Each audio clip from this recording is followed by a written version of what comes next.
kita lihat pakai kalau menggunakan bahasa programming ya, kita gunakan bahasa Python.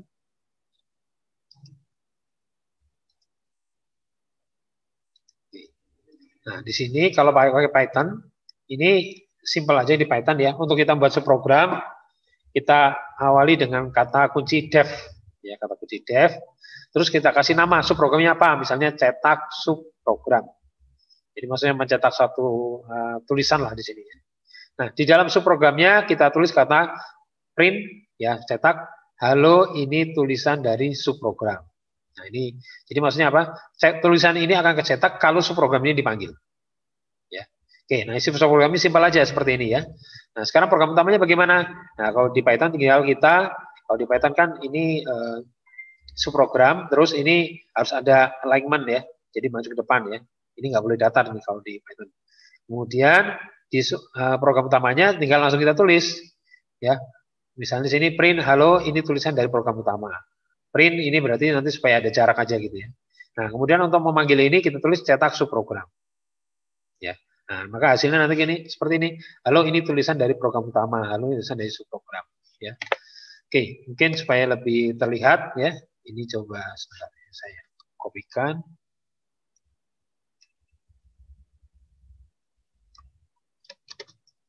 Kita coba.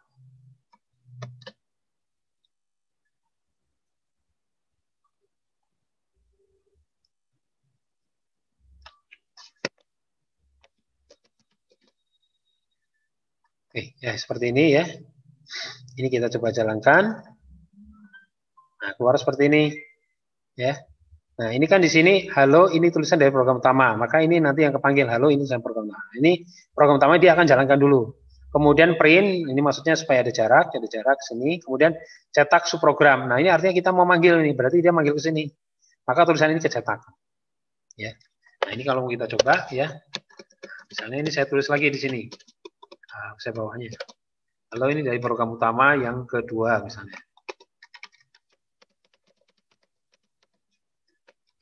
Nah, kemudian subprogramnya mau kita panggil lagi. Nah, kita panggil. Ya. Maka nanti jadi berkali-kali ya. Kita lihat sini run. Halo ini dari program utama, keluar yang di sini, kemudian kasih jarak, cetak subprogram, halo ini tulisan dari subprogram, maka ini tercetak. Ya. Nah, saya besarkan ya, supaya terlihat. Kemudian di sini ada kata halo ini tulisan dari program utama yang kedua. Nah, keluar nih, halo ini tulisan dari program utama yang kedua. Artinya begitu selesai dia cetak ini, dia kembali lagi ke sini. Dia kan ke sini prosesnya, terus dia kembali lagi ke sini, karena udah selesai. Maka cetak yang di sini, yang kedua. Kemudian dari sini manggil lagi nih, nah, subprogramnya kita panggil lagi.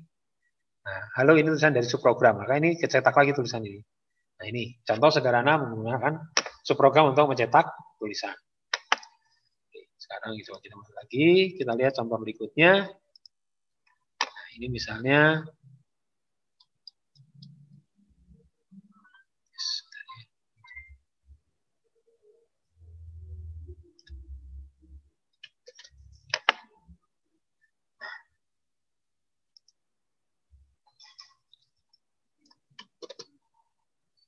Oke, nah ini bedanya apa?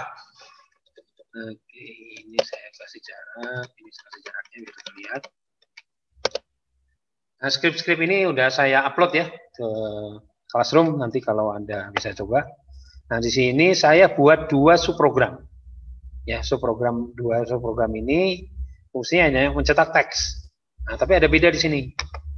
Teks yang mau kita kirim nanti kita kirimkan dari program utama. Jadi seperti ini. Print ini tulisan dari program utama. Nah, nanti kan berarti cetak nih. Kemudian cetak 1. Halo ini tulisan dari subprogram 1. Nah, ini cetak 1, maka dia nanti manggil ke sini.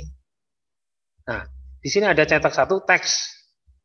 Nah, berarti apa? Teks ini sebenarnya dia berisi ini.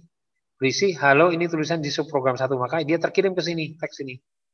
Kemudian teks ini di dalam subprogramnya print teks. Nah, berarti yang tulisan ini yang ini. Jadi pada saat kita manggil ini, tulisan ini nanti dikirim ke sini. Nah, setelah dikirim ke sini, dia dikirim ke sini, maka nanti akan kecetak. Kemudian yang kedua, cetak 2. Berarti ini yang dev cetak 2, subprogram yang kedua. Teksnya adalah ini. Halo, ini tulisan di subprogram. Berarti dia dikirim ke sini, kemudian dicetak juga. Ya, jadi kalau kita jalankan, ada error ya, sebentar.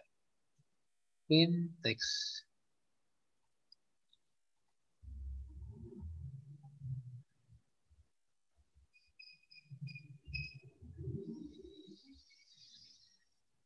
Oh, benar ya ini.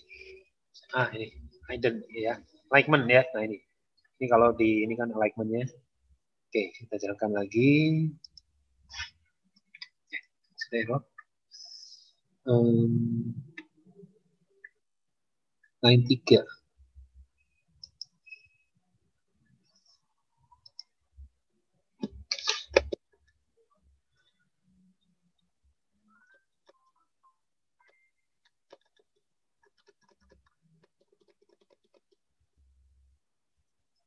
Salah 2.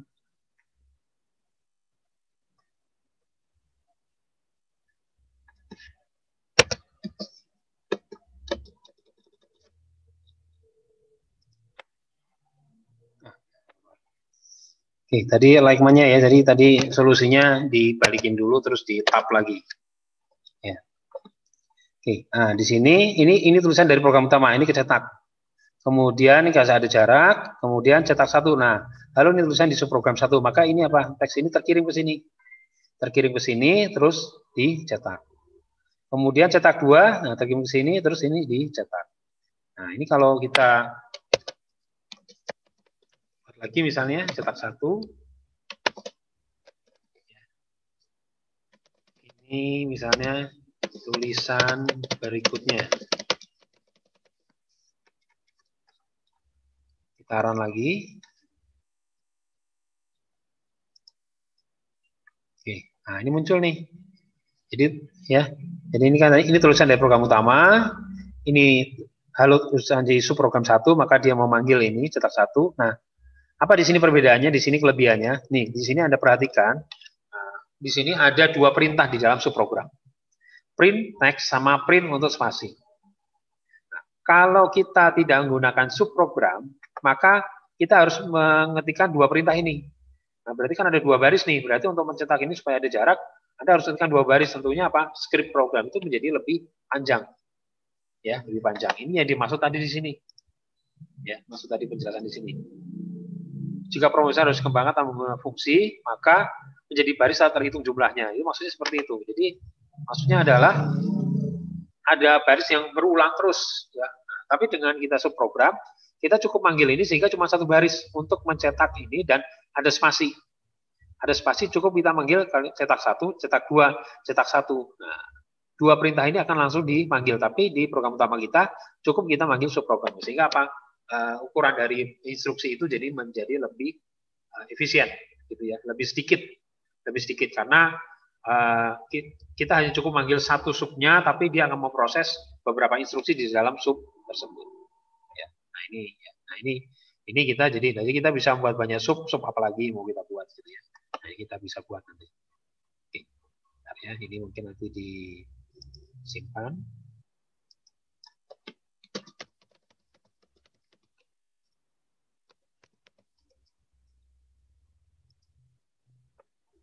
Nanti bisa upload.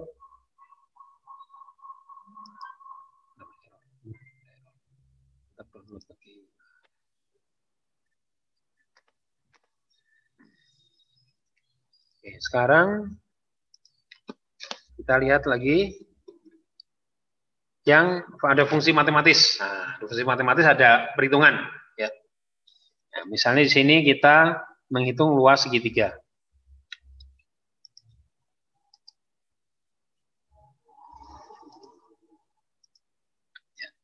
Nah, menghitung luas segitiga. Yang tadi kan sudah ada contohnya. Nah, sekarang luas segitiga ini kita bedanya dengan tadi, kita di sini adalah mengirimkan nilai-nilainya.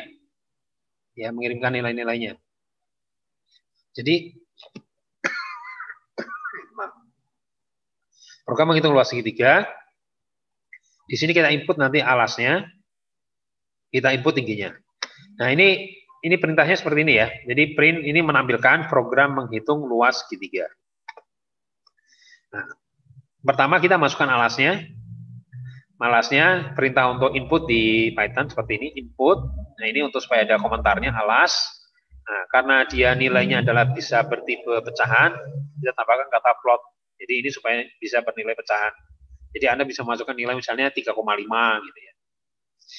Kemudian untuk tinggi ini juga pecahan, kita masukkan juga float. Nah, nanti nilainya disimpan di alas. Ini simpan di tinggi.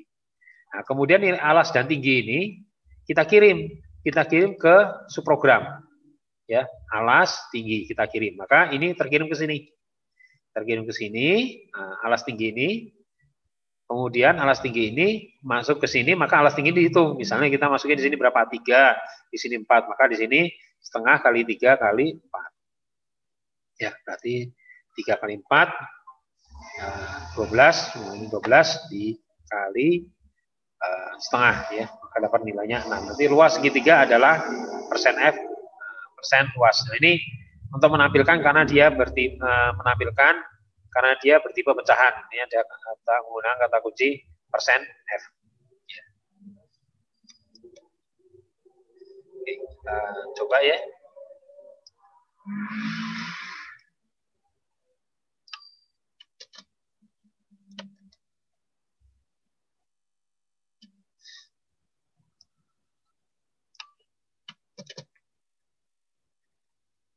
Oke, kita run. Nah, di sini dia nanya kan, nah, karena di sini input ya, alasnya berapa, masukin 3, tingginya masukin berapa, masukin 4. Nah, ini keluar luas segitiga 6. Ya, nah, jadi ceritanya seperti ini. Di sini menghitung luas segitiga, plot input alasnya, maka nanti dia tanya alas, saya ketikkan angka 3. Kemudian input tinggi, maka di sini keluar kata tinggi. Saya masukkan nilai 4, maka tersimpan angka 3-nya tersimpan di alas, angka 4-nya tersimpan di tinggi. Kemudian saya panggil subprogram hitung luas segitiga. Hitung luas segitiga, ya. Alas tinggi. Nah, berarti ini 3, 4, 3, 4-nya tersimpan ini 3, ini 4. Maka setengah kali 3 kali 4, berarti nilainya nanti keluarlah nilai 6. Maka keluarlah di sini nilainya 6. Nah, ini jadi bisa contoh untuk fungsi matematis menghitung luas segitiga.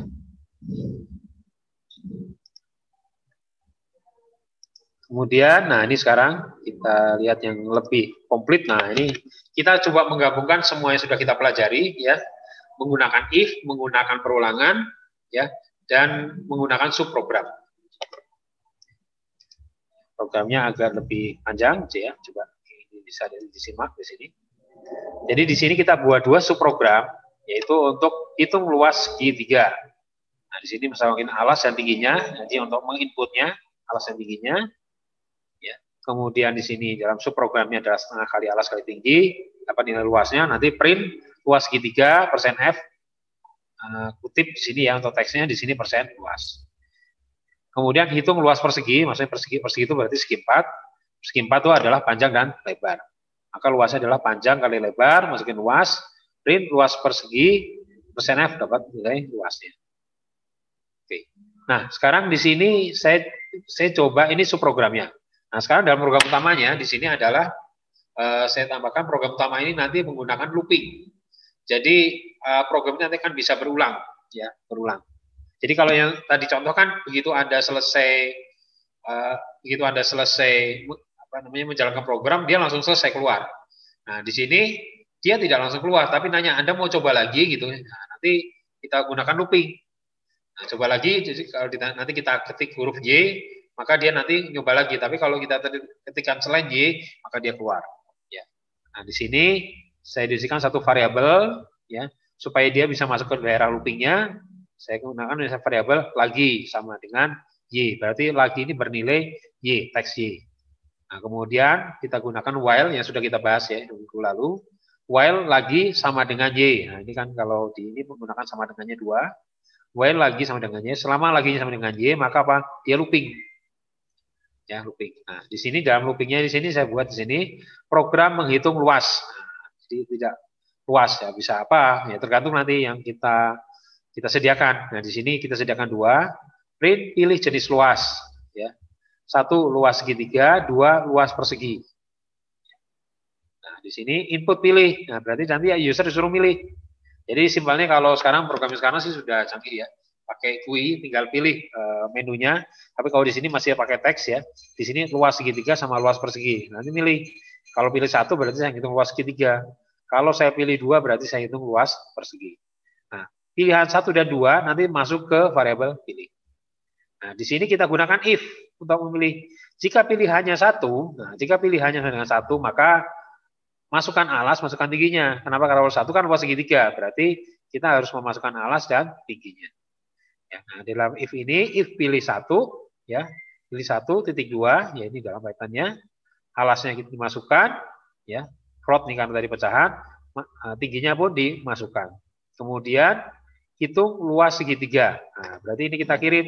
Berarti nanti yang terpanggil adalah subprogram hitung luas segitiga. Maka yang ini, alas tingginya nanti masuk, dihitung, lalu ditampilkan. Setelah selesai ditampilkan, maka kemana dia? Begitu selesai ditampilkan, nah karena ini else, dia akan lari ke sini. Jadi begitu selesai, dia lari ke sini.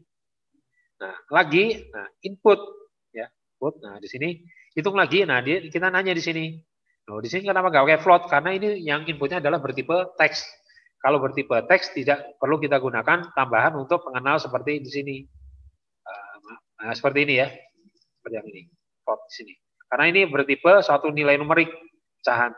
Tapi kalau sini bertipe teks, cukup kita tulisnya input. Hitung lagi ya atau tidak. Nah kalau ya, maka lagi terpilih ya. Maka apa?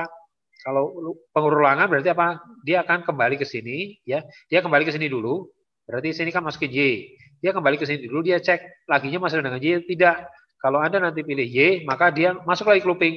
Dia nanya lagi mau hitung jenis luas apa. Nah, misalnya sekarang saya mau hitung luas persegi. Maka di sini saya pilih 2, begitu 2 angka 2-nya masuk ke sini. Nah, karena 2 di sini tidak sama dengan 1, maka dia pilih yang else. Artinya sini kan cuma 2 pilihan. Maka nggak perlu menggunakan if lagi, langsung else. Ya, artinya selain 1, maka dia jalankan yang di sini di bawah else. Panjang, masukin panjangnya, masukin lebarnya. Ini juga sama, dia bisa pecahan. Nah, kemudian kita panggil subprogram hitung luas persegi. Ya, hitung luas persegi. Ya. Nah, penamaan ini adalah bebas ya, terserah Anda. Hanya nama dari subprogram ini harus sama dengan persis ya. Jadi huruf besar huruf kecilnya sama nih. Karena hitung L-nya besar, P-nya besar. Makanya juga hitung L-nya besar, P-nya besar persis ya. Nah, panjang lebarnya sudah Anda masukkan, nanti masuk ke sini. Ya, dia nanti masuk ke sini, jalankan ini panjang L lebar, dihitung, tampilkan luasnya, terus apa dimasukkan ke luas, kemudian luas persegi, nah ditampilkan. Nah setelah tampilkan apa? Dia tidak keluar, tidak selesai, tapi balik lagi ke sini. Inputnya apa?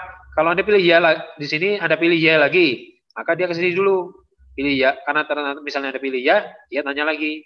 Nah kalau Anda pilih T atau sebenarnya karakter selain Y, maka apa? Maka dia nanti tetap balik ke sini, dilihat, oh laginya tidak sama dengan Y, berarti kan salah. Kalau salah apa? Berarti selesai. Maka dia akan selesai keluar dari program. Ya. Oke, nah ini untuk yang ini coba kita lihat ya, implementasinya.